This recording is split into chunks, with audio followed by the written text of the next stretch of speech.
All right, we are at the final day of the NICE Conference 2015 in Rochester, New York, and I have ISTE's. Uh, Give me your title. I forgot it already. It's okay. It's the Director of Volunteer Leadership. This is Susan Larson.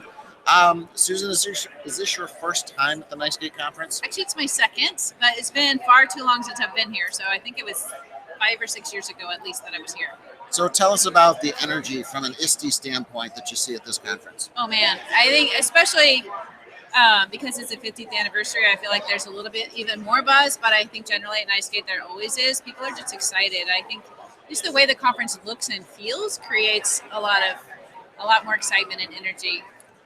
Tell us about ISTE and what are some of the happenings going on at ISTE these days. One of the things we're most focused on really is providing vision and support for teams. A lot of people are out there, they've been kind of the Lone Ranger, in their school or their school district, and they're doing amazing things. But they know it's really hard to be successful without everybody on board. And so we're trying to really say, oh my gosh, it's so important that the leaders of a school or a school district catch that vision and then are able to spread that vision and really inspire the rest of their team to do it together. So we're providing a lot of resources and ideas and support and community for leaders, and we want people to be able to kind of join together and so everybody gets it, so they're not like fighting, kind of just like trying to get something done because they don't have support with each other. ISTE is going through the process now of a standards for students refresh. Can you tell us a little bit about that? Absolutely. So the world changes so fast. We all know certainly technology changes, but everything's not about technology. But it's just about that time again that we really need to step back and look and say, the standards we have been great, but since the world is changing, what do we think is going to be coming in 10, 15, 20 years? And so we're at that point where we're seeking input from educators all around the world about what do you think life is going to be like in the next 10, 20 years. We've got some things that are outlined. And then looking at that as best guess as we can, how do we really need to prepare students for a world like that and a life like that to be successful, not just in their job, certainly, but kind of as a citizen. And so really looking at what are our standards now, what do we need to keep, what still makes a lot of sense. Maybe there's a couple of things that are obsolete or that we could revise. And then what haven't we thought of yet? Maybe there's some things we really need to add in so that we really are able to prepare students for what's ahead. There was a couple of the most recent keynotes, Jamie Cresap from Google and David Pogue from Yahoo Tech.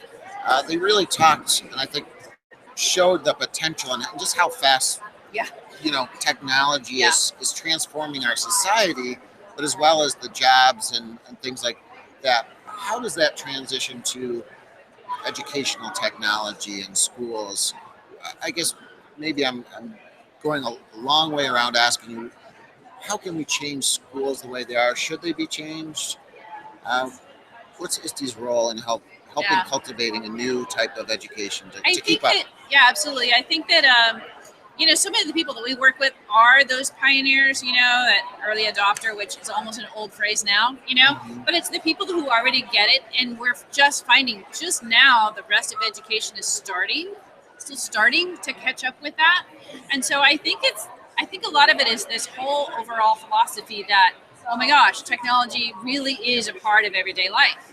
It's just second nature. And like a couple of the keynoters were talking about, it's like kids think it's just as common as electricity that we think, right? And so I think there's still a lot of educators who think, oh, no, we need to kind of shut down, when they walk into the school.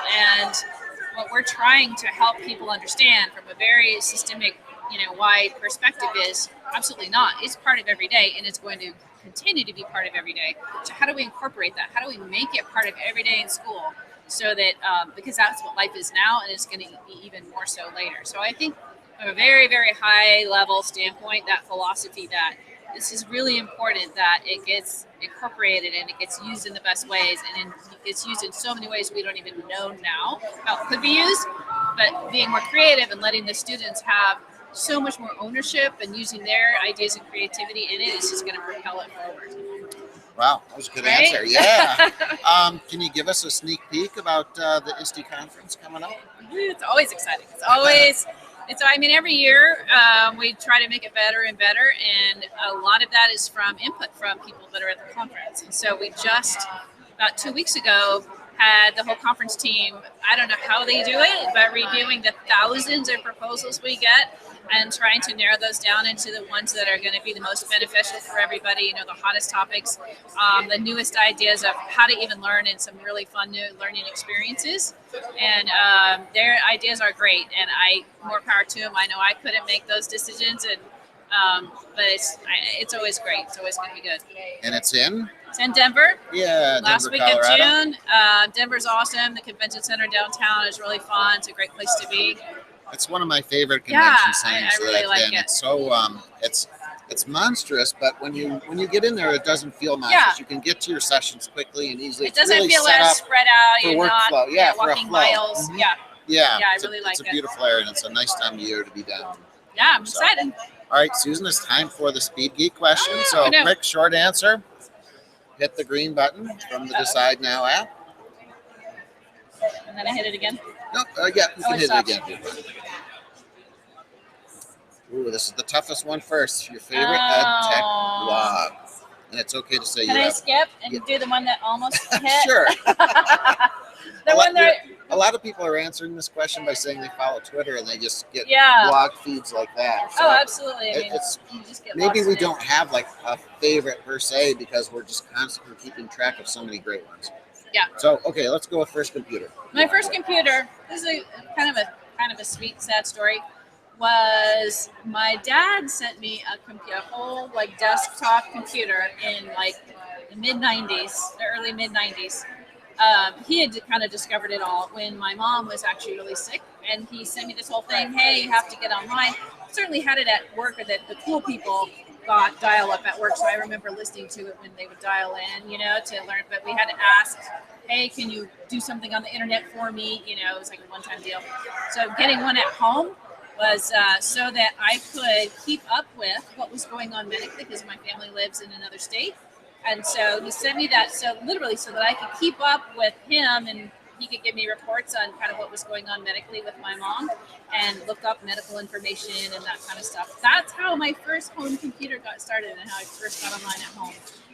Isn't that crazy? It is. And I mean, I'm sure that's probably a bittersweet story. Yeah. But it kind of got me thinking about David's presentation yesterday, and how we can really start keeping track of health and use technology to hopefully benefit not only ourselves health-wise, but benefit the world if we can kind of keep track of our health and do it in not in comfortable ways. Right. We don't want to give out too much of our health privacy, but I think there's real power to that. Interesting. Yeah. Okay, another one? Oh, there's another one. Yeah, you get 3. So. Oh, man. Oh, and then it stops. Yeah, if you want to hit it and stop it, whatever. Oh, this is a tough one. World of Warcraft or Angry Birds? All right. Are you gaming at all? I'm going to say, don't judge me. I hate Angry Birds. I'm like, what is the deal? Everyone is so excited about it. And, I've played, not a lot, but some games. And whenever that was, however many years ago now that it's been, I'm like, what is the big deal? And I just could not do it, and I got madder and madder and madder. I've never played it, so I did not get it. My favorite thing is to see people act it out in real life. That is way more fun. I've seen videos of them like building these big blocks and doing these big, slingshot things, and that was way more entertaining to me to watch that than to get this stupid thing to hit something. All right, fair enough. One more question. One more.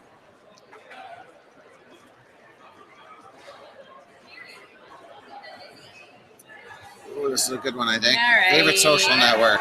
I'm a Facebook geek. I know. I'm on a lot Facebook. Of people said that. I'd say Facebook wins. And, I have, 25% or so of my friends on Facebook are work, are education related. So, because it's my life. I mean, it's life. It's real life, as well as a lot of other things. So, I just like it because it's personal, and, you can have as much or as little as you like. True. Yep.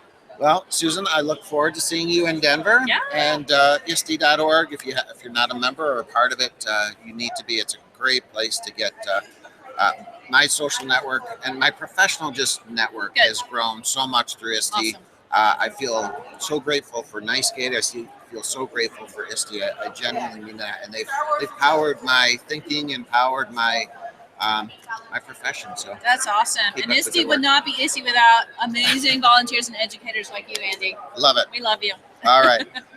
So long. Bye.